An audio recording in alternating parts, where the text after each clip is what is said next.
I touched on this just a second ago, so let me go into depth in it just very quickly and fill you in on what exactly I was talking about. When I left the badge and the gun side of law enforcement a few months ago and went to the district attorney's office, I did it with the understanding that I was going into a job that no one had ever done before, and with the mandate to try to find new answers to old problems, to try to move processes through quickly and hold offenders more accountable. The one thing we know in Bernalillo County is that the one that we see more and more are that our repeat offenders are on the front page of the paper time and time again after the criminal justice system has not been able to hold them accountable.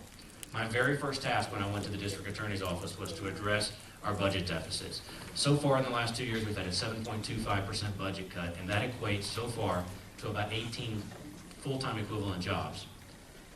18 jobs out of 180 prosecutors is a lot for an overburdened system.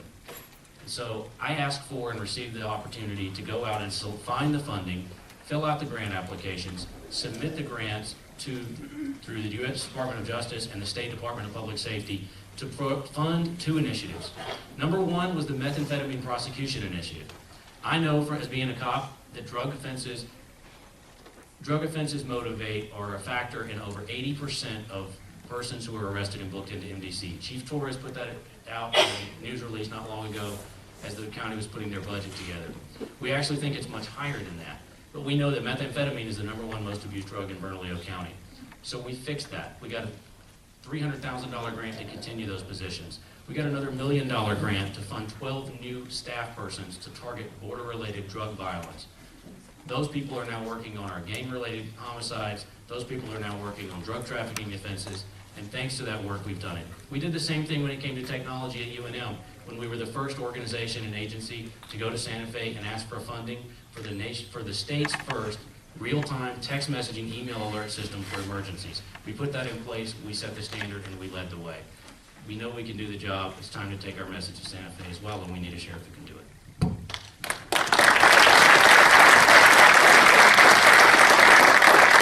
Hi, Patrick. I feel like my dad's better than your dad. Yeah. Question? In what ways do you think that a law enforcement officer's sexual identity or orientation influences or affects the performance of their job? Okay. That's an interesting question, and one you're not going to hear in the Republican forum that we're in.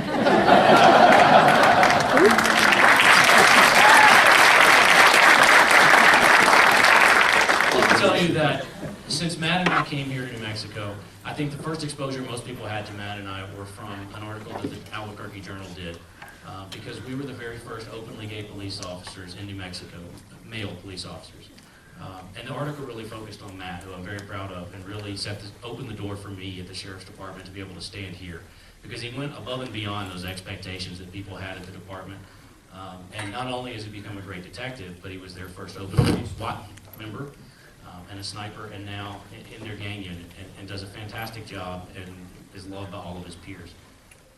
I did the same thing at UNM, and I admit it was probably easier there, because UNM is traditionally a more liberal environment.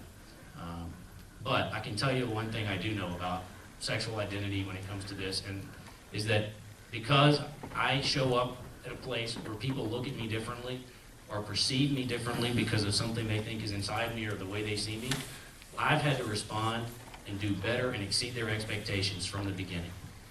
That means that when I come to a problem, I realize that when people get ready to criticize me, there are people who are going to use that. And that meant that I had to do better than they thought so that they can't use that against me.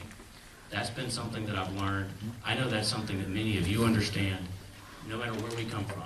It's not about sexual identity. People here in Bernalillo County have accepted me and Matt and others, not because of who we appear to be or who we are on the outside or who we identify with on a census form, but they love us and they've accepted us because we're good cops.